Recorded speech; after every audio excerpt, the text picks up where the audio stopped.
अदा के पूरो करे छड़ियो तव। हाणे खुदा जे वास्ते हेदर के चो मुखी भी तलाक नी करे आजाद करे।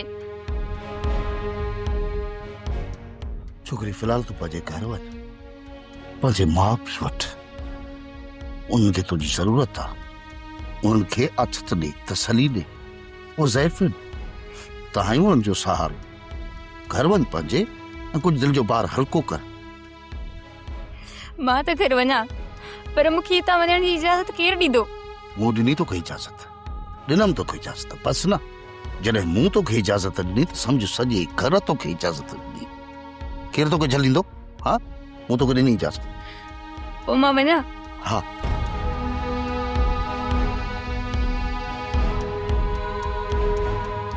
साईं, हैदर जे लाइ छा सोचियो अथव?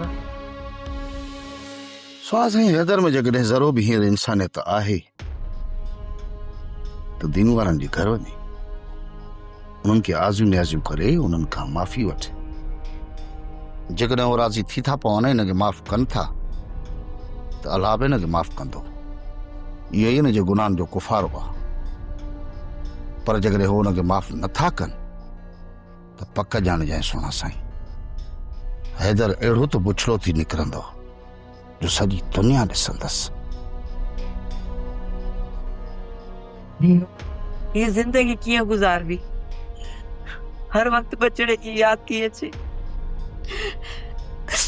सोचो पुट खे घोट बणाईंदसि, उन जे हथनि ते मेहंदी लाईंदसि, लादा चई मोड़ बदिराए उन जी कुंवार खे वठी ईंदासीं। हा मलूका, उन वञी कबर सां लाहूं लदियूं। असांजा त सभु अरमान अधूरा ई रहिजी विया। तीनू जिंदगी जा ॾींहं असांजा पूरा हुया, मौत वरी हुनखे अची वियो। मलूका, हू त राज़ जो राणो आहे, किथे कची लुणे त किथे पकी। पर दीनू असांजे घर छो? मलूका, इन महिल त हीअं आई कमज़ोर बस आहियूं, ऐं ग़रीब बस आहियूं।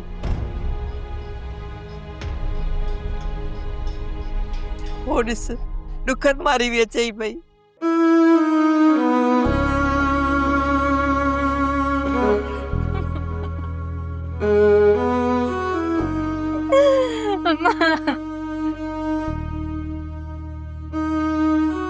सब्सक्राइब कयो असांजो official YouTube channel Singh TV HD drama ऐं वधीक अपडेट लाइ बेल आइकन खे क्लिक करियो।